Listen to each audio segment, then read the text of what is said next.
Hi there, Jarrad Brown here, Australian expat financial planner here in Singapore. Today I want to highlight for you what the recent New South Wales election means for the New South Wales property market. So let's dive right in.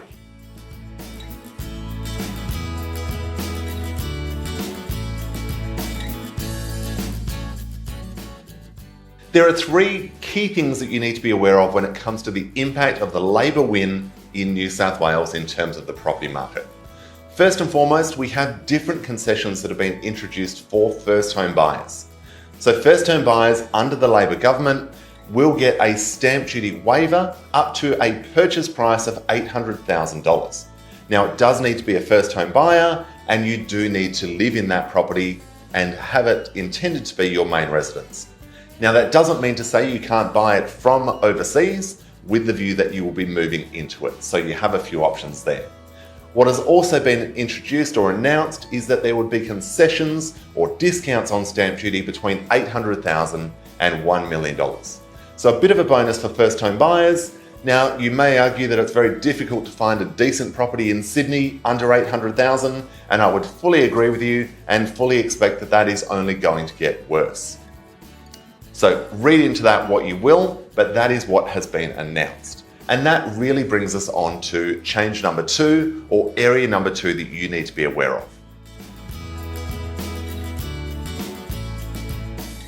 Now, under the Labor government, they have also announced that the previous party's program, which was called the First Home Buyer Choice Program, which allowed first home buyers a choice between paying stamp duty or land tax for a purchase price of up to $1.5 million, is now fully scrapped.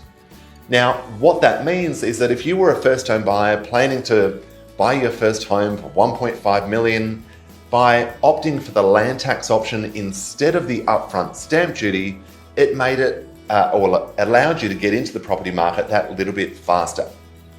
We didn't need to save the $40,000, $50,000, $60,000 worth of stamp duty. We could instead put our savings solely towards the deposit. Or it might have saved us some lender's mortgage insurance, but in short, it allowed us to get into that market that little bit faster. So that is now gone. So not great news for first home buyers between 1 million and 1.5. As to what impact that is going to have on the market, we will certainly be watching that one closely.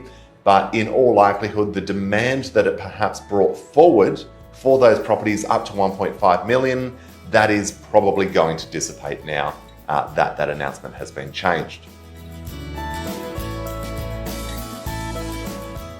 The final change or the final announcement that will impact the property market, albeit in a smaller way, is the regional pilot program to introduce more affordable homes into New South Wales. It is very much a small program. They're starting with 30 million and hopefully that will continue to increase. Now we all know that there is a huge shortage of housing in Australia. We're expecting that the population will grow by over 900,000 people over the next 2 financial years. We don't have enough housing. This is a drop in the ocean, so hopefully we do see a lot more of it. But they are really the 3 key announcements that you should be aware of when it comes to the New South Wales property market. Any questions at all? Drop me a note in the comments, but thank you for tuning in.